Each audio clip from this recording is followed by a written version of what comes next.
కానీ ఇప్పుడు వాళ్ళకు ఉన్నటువంటి అనేక పెను సవాళ్లు ఉన్నాయి. ఈరోజు రాష్ట్రంలో ఆర్థికపరమైనటువంటి అనేకమైనటువంటి ఇబ్బందులు అనేటటువంటిది మాట రోజు పత్రికల్లో మరి రావటం ప్రారంభమైనవి. మరి దీన్ని సాకుగా చూపి కాంగ్రెస్ పార్టీ వారు ఇచ్చినటువంటి హామీలను ఎట్టి పరిస్థితుల్లో కూడా పక్కదారి పట్టియొద్దని చెప్పి నేను కోరుతా ఉన్నా. ఖచ్చితంగా వారు ఇచ్చినటువంటి హామీని తెలంగాణ ప్రజలు ఏ ఆకాంక్షలతోనైతే తెలంగాణ రాష్ట్రం కోసం పోరాటం చేసి సాధించుకున్నారో మరి ఈరోజు తెలంగాణ రాష్ట్రంలో బీఆర్ఎస్ పార్టీని ఓడించాలనేటటువంటి ఒక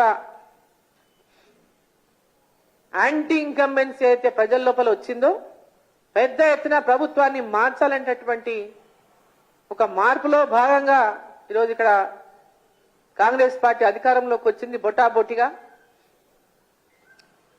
మరి ఇప్పుడున్నటువంటి వాళ్ళు ఏవైతే హామీలు ఇచ్చిందో హామీల పట్ల వాళ్ళు ఇచ్చినటువంటి హామీలన్నింటినీ కూడా గైడ్ లైన్స్ పేరటనో లేదా ఇంకా వాటిని ఇంకా మేము గైడ్ లైన్స్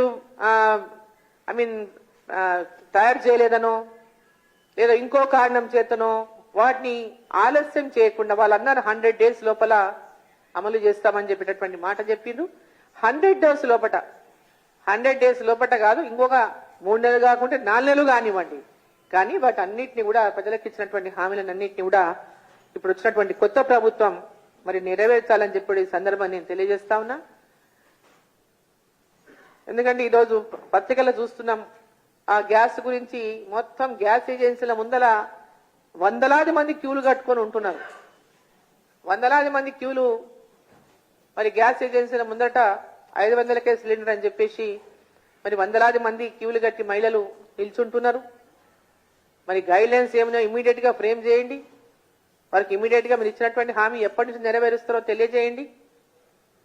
వాళ్ళ లోపల ఒక ఉన్నటువంటి అంటే ఎప్పుడు ఒక అస్పష్టత ఏదైతే ఉందో దాన్ని ఇమీడియట్ గా ప్రజలకు కూడా తెలియజేయాల్సినటువంటి బాధ్యత ఉంది.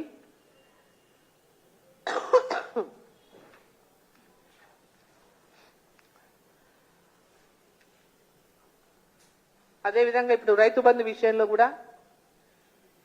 విషయంలో మరి ఎమ్మడే అమలు చేస్తామన్నారు. మరి ఇప్పుడేమో మరి పాత 5,000 ఇస్తాము, తర్వాత మిగతాది ఇస్తామనేటటువంటి మాట చెప్తున్నట్టుగా మరి మీడియాలో వార్తలు వస్తున్నాయి. మరి ఇమ్మీడియట్ గా వారు రైతులకి మరి నెక్స్ట్ క్రాప్ కి వేయవలసినటువంటి వాళ్ళ ఖాతాలో జమ చేయాల్సినటువంటి రైతు బంధు అమౌంట్ ని మీరు ఇచ్చినటువంటి హామీ ప్రకారం వారికి జమ చేయాలని చెప్పి సందర్భంగా నేను కోరుతా ఉన్నా. మరి మహిళలకు కానీ అదేవిధంగా ఇతర హామీల విషయంలోనే కానీ స్పష్టంగా ఎప్పటి నుంచి మీరు ఇవన్నీ అమల్లోకి తెస్తారో కూడా ప్రజలకు తెలియజేయాల్సినటువంటి అవసరం కూడా ఉందని చెప్పి సందర్భంగా నేను తెలియజేస్తా ఉన్నా. మనం ముఖ్యంగా కేంద్రంలో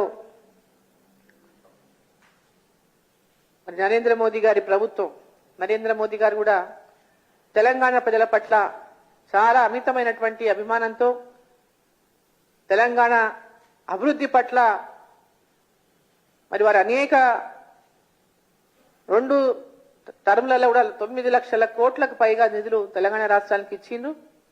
ఈరోజు అభివృద్ధి జరుగుతున్నది. గ్రామాల్లో కానీ పట్టణాల్లో కానీ రోడ్లు కానీ అనేక ఇన్ఫ్రాస్ట్రక్చర్ కానీ ఇవన్నీ హాస్పిటల్ కానీ అంగన్వాడీలో కానీ స్కూల్ కానీ అనేకమైనటువంటి అభివృద్ధి కార్యక్రమాల్లో కేంద్ర ప్రభుత్వ నిధుల ద్వారానే ఈ రాష్ట్రంలో అభివృద్ధి జరిగింది.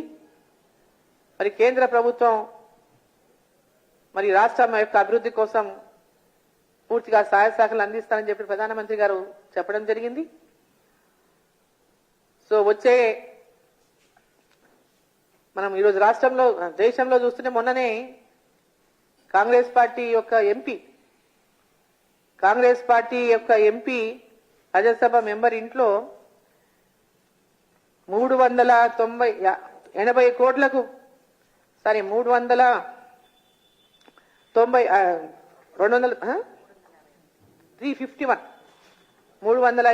కోట్లు దొరికినాయని చెప్పి మనం ఒక ఎంపీ యొక్క కాంగ్రెస్ పార్టీకి దగ్గరలో ఉన్నటువంటి అతి దగ్గరగా ఉన్నటువంటి సాహు రాహుల్ గాంధీ గారు కూడా చాలా దగ్గర అని చెప్తారు. మరి ధీరజ్ సాహు గారి దగ్గర ఇంత పెద్ద అమౌంట్ దొరకడం, మరి పార్లమెంటు ఎన్నికలకు సంబంధించి వారు ఈ డబ్బునంతా జమ చేస్తున్నారనేటటువంటిది కూడా పెద్ద ఎత్తున ఈరోజు భావించాల్సి వస్తా ఉంది. ఎందుకంటే స్కాములు లేనటువంటి పాలనను ఈరోజు భారతీయ జనతా పార్టీ అందిస్తా ఉంది. గత 10 ఏళ్లుగా నీతివంతమైనటువంటి పాలన, అభివృద్ధివంతమైనటువంటి పాలన, దేశం అభివృద్ధి కాకుండా ప్రజల యొక్క సంక్షేమంతో పాటు రాష్ట్రాల అభివృద్ధి, గ్రామాల అభివృద్ధి, దేశం అభివృద్ధికి కట్టుబడి ఉండి నరేంద్ర మోదీ గారు ఒక పక్క పనిచేస్తా ఉంటే ఈ అవినీతి మహారాజులంతా, అవినీతి సామ్రాట్లంతా కలిసి నరేంద్ర మోదీ గారిని ఎట్లయినా గద్దె దించాలని అనేక రకాల కుట్రలు పన్నుతున్నా ప్రపంచ దేశాల్లోనే భారతదేశం గర్వించే బిడ్డగా నరేంద్ర మోదీ గారు ఇవాళ భారతదేశంలో ఉన్నటువంటి ప్రతి బిడ్డ ఏ దేశంలో ఉన్నప్పుడు గర్వించే విధంగా ఈరోజు భారతదేశం యొక్క కీర్తి ప్రతిష్టలు ఒక పక్క పెంచుకుంటూ ఇటువంటి నాయకుడు మాకు లేడనేటటువంటి విధంగా ప్రపంచ దేశాల్లోని అనేక దేశాల ప్రజలు ఈరోజు భావిస్తున్నటువంటి పరిస్థితిని మనం చూస్తా ఉన్నాం. ఒక గొప్ప నాయకత్వాన్ని కాకుండా ప్రపంచాన్ని కూడా ఒక దిశానిర్దేశం చేసేటటువంటి ఒక నాయకత్వాన్ని చూసి గర్వపడాల్సింది పోయి చాలా మంది ఈర్ష్యపడుతూ, ఒక పక్క ద్వేషిస్తూ, ఒక పక్క ఈర్ష్యపడుతూ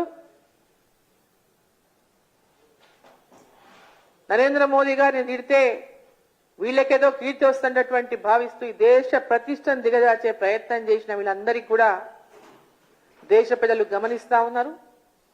మొన్న వచ్చినటువంటి ఎన్నికల తీర్పే దీనికి సాక్ష్యం.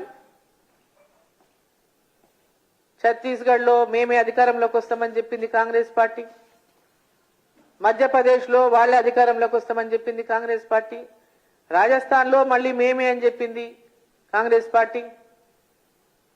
మరి అక్కడ ఉన్నటువంటి ప్రజలకు నరేంద్ర మోదీ గారి మీద ఉన్నటువంటి విశ్వాసం మరి ఆ ఎన్నికల్లో తీర్పే స్పష్టం చేసిందని చెప్పి నేను తెలియజేస్తూ, వచ్చేటటువంటి పార్లమెంట్ ఎన్నికల్లో కూడా 380 స్థానాలకు పైగా, లాస్ట్ 2019లో 303 అయితే వచ్చే ఎన్నికల్లో 403 కూడా సాధించేటటువంటి విధంగా భారతీయ జనతా పార్టీ అధికారంలోకి వస్తుంది.